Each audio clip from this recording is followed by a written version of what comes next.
हम फिर 16 सितंबर के करंट अफेयर्स से प्री और मेंस के लिए पढ़ेंगे। तो चलिए क्लास स्टार्ट करते हैं। पहला पॉइंट है हमारा 16 सितंबर को विश्व ओजोन डे, यानी कि 16 सितंबर को विश्व ओजोन डे मनाया गया।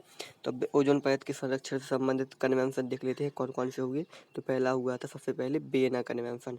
ये हुआ था दोस्तों 1985 में, और यह सदस्यों पर गैर बाध्यकारी था, इसलिए ये ज़्यादा सफल नहीं हो पाया। और इसके बाद तत्काल दूसरी कन्वेंशन की आवश्यकता महसूस हुई, जो 1987 में हुआ मॉन्ट्रियल में। मॉन्ट्रियल कन्वेंशन ये बाध्यकारी था सदस्य देशों पर, मतलब जो सदस्य देश थे उन्हें क्लोरोफ्लोरोकार्बन के उत्सर्जन को कम करना था, इसलिए मॉन्ट्रियल प्रोटोकॉल सक्सेसफुल माना जाता है वियना की तुलना में। और इसी मॉन्ट्रियल प्रोटोकॉल में संशोधन किया गया था 2016 में रवांडा की राजधानी किगाली में, इसलिए इसे किगाली संशोधन कहा गया 2016। तो 16 सितंबर ओजोन डे मनाया जाता है दोस्तों, और इसके संरक्षण से संबंधित कन्वेंशन कौन कौन है? वियना, मॉन्ट्रियल और किगाली।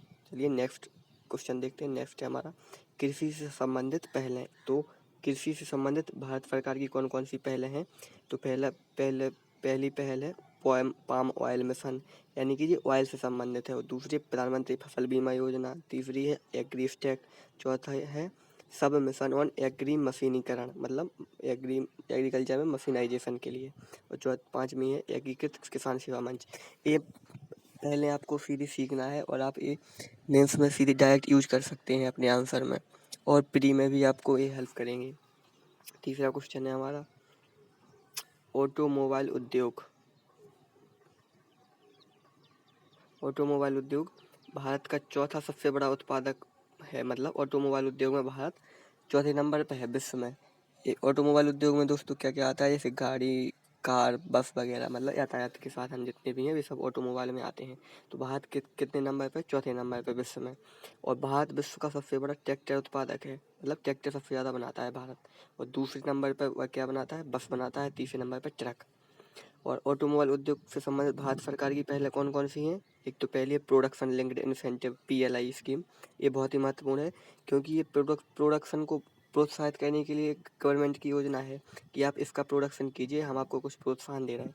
और दूसरा है फॉरेन डायरेक्ट इन्वेस्टमेंट FDI, मतलब कि डायरेक्ट निवेश की छूट है। ये कोई भी विदेशी कंपनी ऑटोमोबाइल उद्योग में डायरेक्ट निवेश कर सकती है 100% तक। और तीसरा मिशन है ऑटोमोटिव मिशन 2016 से 26, यानी कि जो ऑटोमोबाइल उद्योग को बढ़ावा देने की गवर्नमेंट की मिशन है। ये आपको प्री और मेंस में बहुत हेल्प करेंगे, क्योंकि यदि ऑटोमोबाइल उद्योग से क्वेश्चन आता है तो आप इसे डायरेक्ट यूज कर सकते हैं कि इससे संबंधित प्रोडक्शन लिंक्ड इंसेंटिव है, फॉरेन डायरेक्ट इन्वेस्टमेंट में 100% की छूट है, और ऑटोमोबाइल मिशन 2016 से 26 है। तो ये आपको मेंस में ज़्यादा हेल्प करेंगी, प्री में भी हेल्प करेंगे यदि डायरेक्ट प्री में पूछा जाता है तो। अब चौथा है जो प्री की दृष्टि से महत्वपूर्ण है, financial stability and development council, मतलब एक निकाय है, काउंसिल है। इसके अध्यक्ष होते हैं वित्त मंत्री। ये आपको सीखना जरूरी है कि कौन किसका अध्यक्ष है। वित्त मंत्री है इसके अध्यक्ष। और ये गैर सांविधिक परिषद है, मतलब सांविधिक का मतलब होता है जो एक्ट द्वारा कोई परिषद स्थापित हो, लेकिन ये क्या है? गैर सांविधिक, यानी कोई एक्ट से इसे स्थापित नहीं किया गया है। और इसकी स्थापना हो गई है 2010 में। इसका मुख्य काम है भारतीय इकोनॉमी का पर्यवेक्षण करना। तो financial stability and development council के अध्यक्ष कौन है? वित्त मंत्री। और क्या है? एक गैर सांविधिक शीर्ष परिषद है, और 2010 में इसकी स्थापना हुई, और इकोनॉमी का पर्यवेक्षण इसका मुख्य काम है। पांचवा देख लेते हैं अपना। पांचवा है ह्यूमन डेवलपमेंट रिपोर्ट। ये बहुत महत्वपूर्ण है। ह्यूमन डेवलपमेंट रिपोर्ट किसके द्वारा प्रकाशित की जाती है? UNDP द्वारा। और मतलब ह्यूमन डेवलपमेंट यानी मानव विकास से संबंधित रिपोर्ट। अब देख लेते हैं मानव विकास से संबंधित भारत की कौन कौन सी पहलें हैं। तो भारत की बहुत सारी पहलें हैं। एक तो पहली बहुत महत्वपूर्ण है प्रधानमंत्री कौशल विकास योजना। ये आपको सीधी डायरेक्ट आनी चाहिए, क्योंकि मानव विकास पे भी यदि क्वेश्चन आएगा तो आप सीधी डायरेक्ट इनका यूज कर सकते हैं मेंस में। तो पहली है प्रधानमंत्री कौशल विकास योजना, दूसरी है श्रेयस योजना, तीसरी है स्टार्टअप इंडिया, तीसरी है आयुष्मान भारत योजना, और फिर है नेशनल एजुकेशन पॉलिसी 2020, और प्रधानमंत्री जीवन ज्योति बीमा योजना। जी सब मानव विकास से संबंधित पहले हैं। तो ये आप अपने आंसर में लिखने के लिए आप इन्हें नोट कर सकते हैं। तो चलिए आज की क्लास यहीं पर समाप्त करते हैं।